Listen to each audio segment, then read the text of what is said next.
हम लोगों के सामने जब भी हिंदू तीर्थ स्थल की बात आती है तो हम लोग बाबा अमरनाथ, वैष्णो देवी और चार धाम को याद करते हैं। लेकिन दोस्तों, एक कठिन तीर्थ यात्रा ऐसी भी है जिसके लिए हमें भारत से बाहर जाना पड़ता है। जी हाँ दोस्तों, हम बात कर रहे हैं कैलाश मानसरोवर यात्रा की, जो तिब्बत से शुरू होकर चीन पर खत्म होती है। तो चलिए दोस्तों, आज के इस वीडियो में हम लोग डिजिटली चलते हैं खूबसूरती के बीच और अध्यात्म का केंद्र कैलाश मानसरोवर। तो दोस्तों, पूरी जानकारी के लिए वीडियो को पूरा देखिएगा और चैनल को सब्सक्राइब और वीडियो को लाइक जरूर कीजिएगा। तो चलिए शुरू करते हैं।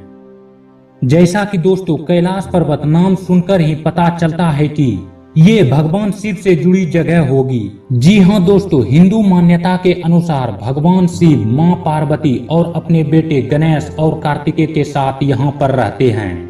लेकिन दोस्तों, मैं आपको बता दूं कि कैलाश मानसरोवर केवल हिंदुओं की ही नहीं बल्कि जैन धर्म और बौद्ध धर्म का भी तीर्थ स्थल है।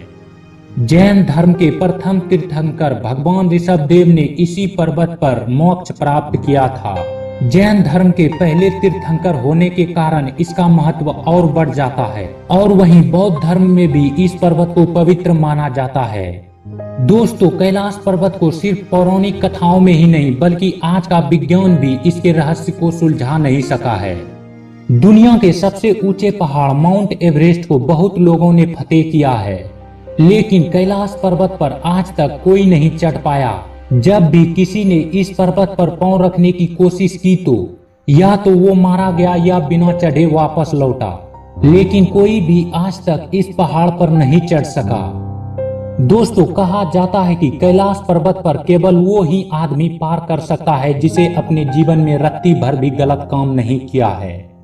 दोस्तों, सुंदर नजारों से भरी कैलाश मानसरोवर की यात्रा पर हर साल सैकड़ों यात्री जाते हैं, लेकिन उससे पहले बहुत लंबी प्रक्रिया से गुजरना पड़ता है।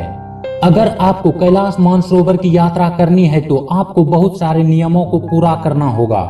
सबसे पहला नियम है, आपके पास कम से कम 6 महीने की वैध अवधि वाला पासपोर्ट होना चाहिए। और दूसरा नियम, आपकी आयु 18 वर्ष से अधिक लेकिन 70 वर्ष से कम होनी चाहिए।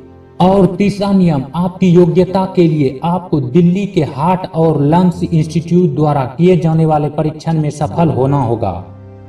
इसके अलावा अगर आप भारत के नहीं बल्कि विदेशी नागरिक हैं तो भारत के पास इसकी कोई सुविधा नहीं है। और दोस्तों, यात्री को ब्लड प्रेशर, डायबिटीज, हृदय रोग या मिर्गी जैसी कोई बीमारी नहीं होनी चाहिए। अगर इनमें से आपको कोई बीमारी है तो आप कैलाश मानसरोवर की यात्रा पर नहीं जा सकते हैं। दोस्तों, चलिए अब हम लोग जानते हैं कि कैलाश पर्वत कैसे पहुंचे। दोस्तों, कैलाश पर्वत की यात्रा के लिए केंद्र सरकार ने 2 रास्ते दिए हैं।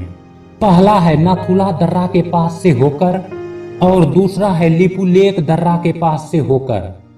दोस्तों, बुजुर्ग लोग को नाथुला पास के रास्ते से ही जाने की सलाह दी जाती है। नाथुला पास सिक्किम से होकर गुजरने वाला कैलाश पर्वत तक जाने वाला और वापस आने वाला रास्ता है। और दोस्तों, लिपुलेख पास उत्तराखंड से होकर गुजरने वाला कैलाश पर्वत तक जाने और वापस आने का रास्ता है। दोस्तों, अगर आप लिपुलेख पास से होकर जाते हैं तो आपको लगभग 24 दिन का समय लगेगा और वहीं नाथुला पास से होकर जाते हैं तो आपको लगभग 21 दिन का समय लगेगा। तो दोस्तों, आज के वीडियो में इतना ही। अगर आपको यह वीडियो अच्छा लगा हो तो कमेंट बॉक्स में जरूर बताएं। और अब हम लोग मिलते हैं एक नए वीडियो में एक नए इंटरेस्टिंग टॉपिक के साथ।